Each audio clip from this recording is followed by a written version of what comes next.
काँग्रेसनं राज्यसभा निवडणुकीसाठी उमेदवारांची यादी जाहीर केलेली आहे।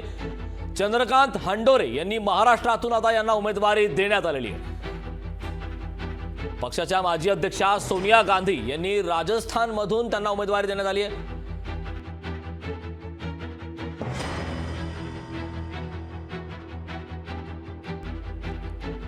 तर अखिलेश प्रसाद सिंग यांना बिहारमधून तर अभिषेक मनु सिंघवी यांना हिमाचल प्रदेशमधून उमेदवारी देण्यात आली आहे। त्यामुळे ज्या गोष्टीची उत्सुकता होती की नेमकं काँग्रेसकडून कुठले उमेदवार असणार त्याबाबतचा प्रश्न आता मिटलाय। काँग्रेसकडून राज्यसभा निवडणुकीसाठी उमेदवारांची यादी ही जाहीर करण्यात आलेली आहे। चंद्रकांत हंडोरे यांना महाराष्ट्रातून उमेदवारी देण्यात आलेली आहे। तर पक्षाच्या माजी अध्यक्षा सोनिया गांधी यांना राजस्थानमधून उमेदवारी देण्यात आलेली आहे। तर अखिलेश प्रसाद सिंग यांना बिहारमधून आणि अभिषेक मनु सिंघवी यांना हिमाचल प्रदेशातून उमेदवारी देण्यात आलेली आहे। राज्यसभेच्या निवडणुकीच्या संदर्भात आता अखेर काँग्रेसकडून आपल्या उमेदवारांची नावे जाहीर करण्यात आली। याबाबतचे ताजे अपडेट देण्यासाठी आपल्या प्रतिनिधी मीनाक्षी म्हात्रे आपल्या सोबत फोन लाईनद्वारे जोडलेले आहेत। मीनाक्षी, अत्यंत महत्त्वाची अपडेट आहे। काँग्रेसने आता अखेर आपल्या राज्यसभा निवडणुकांसाठी उमेदवारांची यादी जाहीर केलेली आहे। याबाबत सविस्तर काय सांगाल?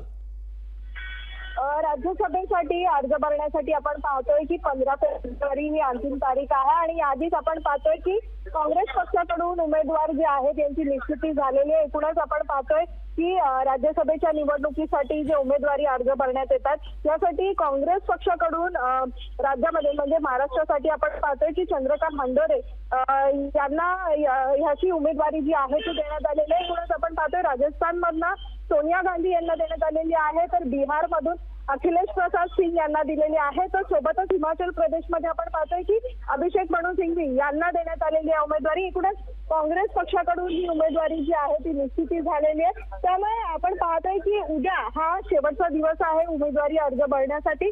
एकूणच काँग्रेसकडनं ही उमेदवारी यादी जी आहे ती आता जाहीर करण्यात आलेली आहे।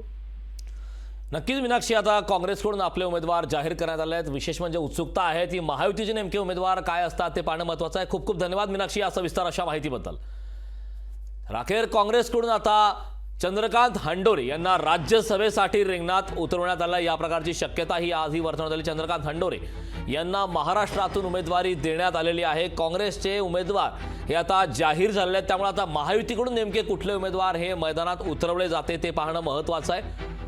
मात्र आता जी ताजी अपडेट येत आहे त्याप्रमाणे काँग्रेसकडून आता महाराष्ट्रातून चंद्रकांत हंडोरे यांना उमेदवारी देण्यात आलेली आहे। तर काँग्रेसच्या माजी अध्यक्षा सोनिया गांधी यांना राजस्थानमधून उमेदवारी देण्यात आलेली आहे।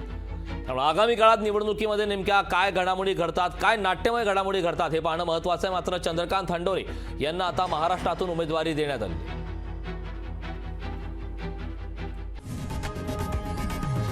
लोकशाही मराठी ऐका, पहा, जागरूक रहा।